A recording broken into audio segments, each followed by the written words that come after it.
Alors oui, je suis prêt et je propose ma candidature. J'ai décidé d'être candidate à la présidence de la République française. Je suis la seule à pouvoir battre Emmanuel Macron. Le polémiste, en tout cas, lui, ne varie pas d'un iota.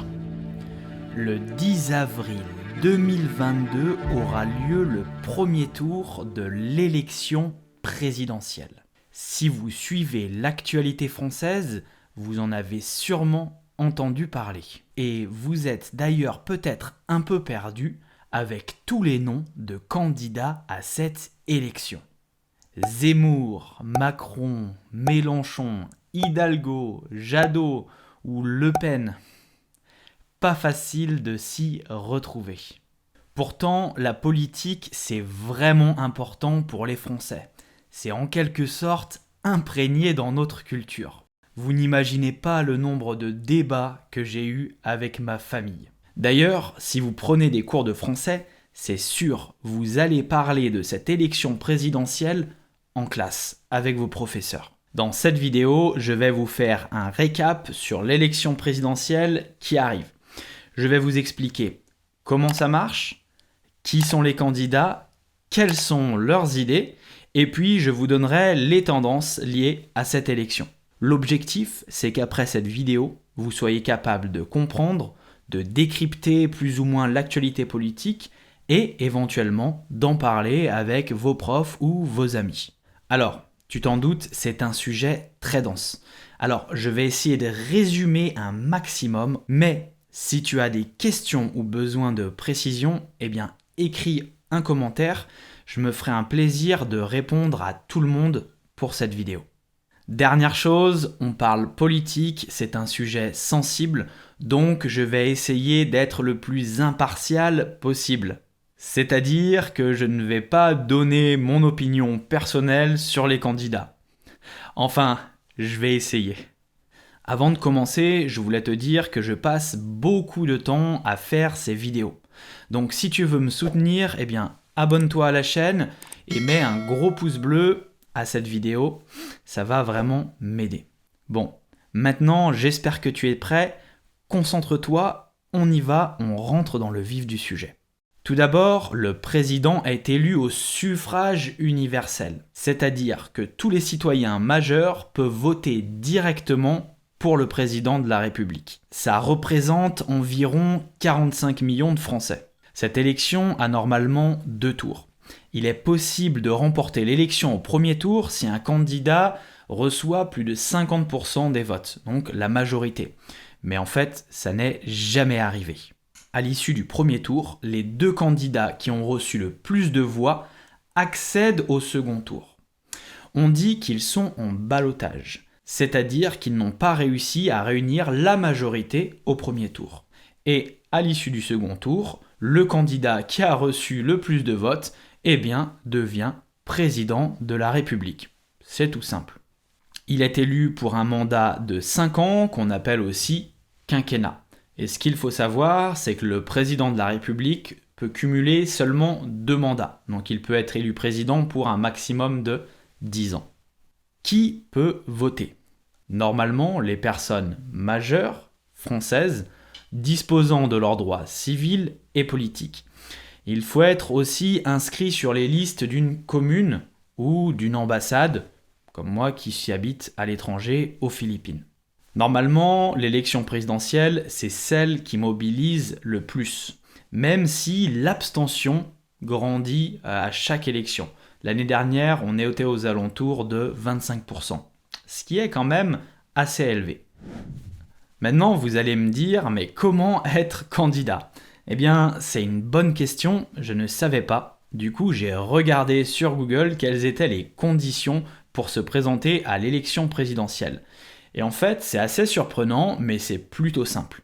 En gros, il faut être français, avoir plus de 18 ans et être inscrit sur les listes électorales françaises. Il y a d'autres conditions, mais elles ne sont pas vraiment difficiles à compléter. Bon, par contre, pour être officiellement candidat à l'élection présidentielle, là c'est un petit peu plus compliqué parce qu'il faut réunir 500 parrainages d'élus locaux ou parlementaires. Alors, qu'est-ce que c'est les élus locaux et parlementaires ? Les élus locaux, c'est toutes les personnes qui travaillent dans les collectivités. Donc par exemple, les maires, les présidents de régions, de départements, etc. Ce sont des élus locaux. Les parlementaires, ce sont généralement les membres de l'Assemblée nationale ou du Sénat, tout simplement. Donc le candidat doit avoir 500 signatures. Parmi ces personnes, c'est en fait un petit peu un gage de crédibilité. Ça permet d'éviter que tout le monde puisse se présenter et qu'on ait des candidatures un peu farfelues. Alors, il y a quelques spécificités liées à cette élection présidentielle, des règles en quelque sorte. Tout d'abord, comparé à d'autres pays, en France, les frais de campagne sont plafonnés. Par exemple, les candidats lors du premier tour ne doivent pas dépasser 16,8 millions d'euros de frais de campagne. Et ça monte à 22 millions d'euros pour les candidats au second tour. Donc voilà, on ne peut pas dépenser des fortunes dans l'élection présidentielle. Et attention, si on magouille, on peut avoir des problèmes avec la justice. C'est le cas de Nicolas Sarkozy qui lui a beaucoup magouillé et il s'est retrouvé condamné. Ensuite, pour assurer une égalité des candidats au point de vue médiatique, ils ont le même temps de parole dans les médias. Ça permet vraiment d'être sur un même pied d'égalité. Bon, maintenant que vous savez comment l'élection présidentielle française fonctionne, on va parler des candidats. Nous sommes aujourd'hui le 12 décembre. Alors, c'est important car en politique, les choses peuvent changer très rapidement, mais quand même, aujourd'hui, on connaît les candidats, les favoris de cette élection présidentielle française. Parmi eux, Éric Zemmour, c'est sûr, vous n'avez pas pu le rater. Mince, j'avais dit que je resterais impartial, je sais, pardon. Maintenant, pour que vous y voyez plus clair, je vais vous présenter rapidement ces candidats et leurs idées, ce qu'ils veulent faire et mettre en place s'ils sont présidents de la République. Alors, je vais les classer de la gauche vers la droite. La gauche en France, c'est le socialisme, l'extrême gauche, c'est le communisme. Ensuite, on a le centre, la droite, qui représente les républicains, et l'extrême droite, qui représente les candidats nationalistes. Okay ? Je vais me concentrer uniquement sur les plus gros candidats, pour pas que vous soyez perdus et que vous puissiez retenir vraiment l'essentiel. On va commencer donc avec Jean-Luc Mélenchon. Jean-Luc Mélenchon, c'est un candidat de la gauche radicale, de l'extrême gauche, qui fait partie du parti La France Insoumise. Alors Jean-Luc Mélenchon, il prône plus d'égalité sociale avec une augmentation du SMIC à 1 400 € et une fiscalité plus dure pour les plus riches. Et réduire la précarité des travailleurs en réduisant les CDD pour les remplacer avec plus de CDI, des contrats à durée indéterminée. La France, c'est la sécurité sociale, c'est la santé publique, c'est l'émancipation, c'est l'école, c'est la recherche, c'est le partage. Alors aujourd'hui, Jean-Luc Mélenchon, il est aux alentours de 10% d'intention de vote dans les sondages. C'est-à-dire que selon les sondages, 10% des Français voteraient pour lui. Ce qui est pas énorme en fait par rapport à l'élection présidentielle d'avant où il a reçu 16% des voix. Ensuite, toujours à gauche, vous avez Anne Hidalgo. Anne Hidalgo, vous la connaissez peut-être parce que c'est la maire de Paris. Elle est beaucoup moins radicale que Jean-Luc Mélenchon, parce qu'elle est socialiste, elle fait partie du Parti socialiste, qui est un parti politique français très ancien, qui a été très fort il y a quelques années, mais qui a maintenant perdu beaucoup d'influence. Alors, Anne Hidalgo, elle, ce qu'elle souhaite faire si elle est présidente de la République, c'est de mettre en place la transition écologique, amener une hausse du pouvoir d'achat pour les Français, permettre le droit de vote à partir de 16 ans et une plus grande protection sociale. Anne Hidalgo, aujourd'hui, elle est très bas dans les sondages, elle est environ à 3%, et il se pourrait qu'elle abandonne et qu'elle ne se présente plus à l'élection présidentielle française. On ne sait pas encore, ça va évoluer dans les semaines qui vont arriver. Ensuite, vous avez Yannick Jadot. Alors, Yannick Jadot, c'est le candidat de Europe Écologie Les Verts. Comme son nom l'indique, c'est le parti écologiste français. Et Yannick Jadot, ce qu'il souhaite faire s'il est président de la République, eh bien, c'est favoriser la transition écologique et surtout sortir du nucléaire. Ce qui est quelque chose d'assez exceptionnel en France parce que le nucléaire est très important. Il veut aussi restaurer l'impôt sur la fortune pour financer des projets liés à l'environnement. Il est également favorable à la légalisation du cannabis. Alors le cannabis, il est illégal aujourd'hui en France, donc ça serait quelque chose d'assez exceptionnel. Et il a une vision assez humaniste quant à l'immigration. C'est important, vous allez le voir. Aujourd'hui, Jadot, il est aussi assez bas dans les sondages, il est environ à 6 ou 7%. Il a du mal à faire démarrer sa campagne présidentielle. Et on va voir comment ça va se passer dans les semaines à venir. Ensuite, au centre droit, vous avez Emmanuel Macron. Alors Emmanuel Macron, c'est l'actuel président de la France. Et même s'il n'est pas encore candidat, il n'a pas déclaré sa candidature officiellement, eh bien on se doute qu'il va se présenter pour faire un deuxième mandat. Alors Emmanuel Macron, son groupe, son parti politique s'appelle En Marche, et lui, il a plutôt une politique sociale libérale. Alors, s'il est élu président, il va continuer avec les mesures qu'il a mises en place. Aujourd'hui, ce qu'il faut savoir, c'est qu'il est le grand favori de cette élection présidentielle. Dans les sondages, il a environ 25% des intentions de vote, ce qui est assez énorme. Maintenant, on va un petit peu plus à droite, voire beaucoup plus à droite, avec Valérie Pécresse. Valérie Pécresse, elle a gagné la primaire des Républicains. Les Républicains, c'est un grand parti politique français, c'est le parti de droite. Valérie Pécresse, elle souhaite une augmentation du SMIC. Le SMIC, c'est le revenu minimum en France, donc elle souhaite l'augmenter. Elle veut une retraite à 65 ans et la fin des 35 heures. Donc avec Valérie Pécresse, les Français vont vraiment se mettre au boulot.